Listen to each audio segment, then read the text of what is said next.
दिल्ली का एक ही मुख्यमंत्री है और उस मुख्यमंत्री का नाम अरविंद केजरीवाल है। भारतीय जनता पार्टी ने पिछले 2 साल से अरविंद केजरीवाल जी को परेशान करने की, उनके खिलाफ षड्यंत्र रचने की कोई कसर नहीं छोड़ी। झूठे केस किए, फर्जी केस किए, अपनी एजेंसीज ईडी को, सीबीआई को उनके पीछे छोड़ दिया। सुप्रीम कोर्ट ने केंद्र सरकार के मुंह पे तमाचा मारा, उनकी एजेंसीज के मुंह पे तमाचा मारा।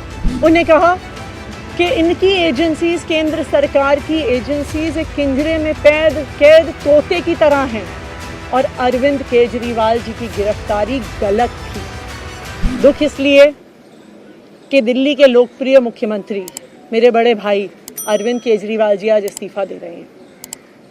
मैं आज ये ज़रूर कहना चाहती हूँ आम आदमी पार्टी के सभी विधायकों की तरफ से, दिल्ली की 2 करोड़ जनता की तरफ से, कि दिल्ली का एक ही मुख्यमंत्री है और उस मुख्यमंत्री का नाम अरविंद केजरीवाल है।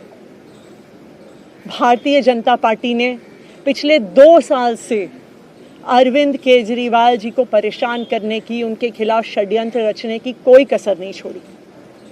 एक ऐसा आदमी जो अपनी IRS कमिश्नर की नौकरी ठुकरा सकता था, एक ऐसा आदमी जो एक नई पॉलिटिकल पार्टी से पहली बार चुनाव लड़के मुख्यमंत्री पद से इस्तीफा दे सकता था, ऐसे आदमी पर, ऐसे ईमानदार आदमी पर भारतीय जनता पार्टी ने भ्रष्टाचार के आरोप लगाए, झूठे केस किए, फर्जी केस किए, अपनी एजेंसीज ईडी को, सीबीआई को उनके पीछे छोड़ दिया, उनको झूठे मुकदमे में 6 महीने तक जेल में रखा।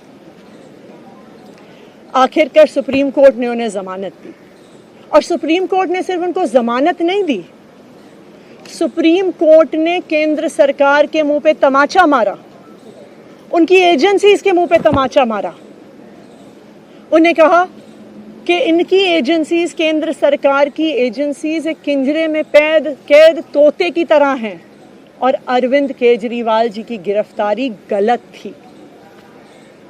अगर अरविंद केजरीवाल जी की जगह कोई और मुख्यमंत्री होता, कोई और नेता होता, तो वो 2 मिनट नहीं सोचता मुख्यमंत्री की कुर्सी पे बैठने के बारे में। लेकिन अरविंद केजरीवाल जी ने वो किया जो आज तक इस देश का इतिहास तो छोड़िए, शायद दुनिया के इतिहास में किसी नेता ने ना किया हो।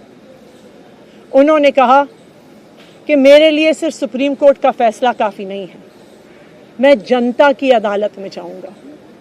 जब दिल्ली की जनता मुझे कहेगी कि हम तुम्हें मुख्यमंत्री के रूप में देखना चाहते हैं, जब दिल्ली की जनता कहेगी कि तुम ईमानदार हो, तब मैं मुख्यमंत्री की कुर्सी पे बैठूंगा। मुझे नहीं लगता कि हमें लोकतंत्र के इतिहास में ऐसा कोई त्याग का उदाहरण मिलेगा जो आज अरविंद केजरीवाल जी ने देश के सामने रखा है।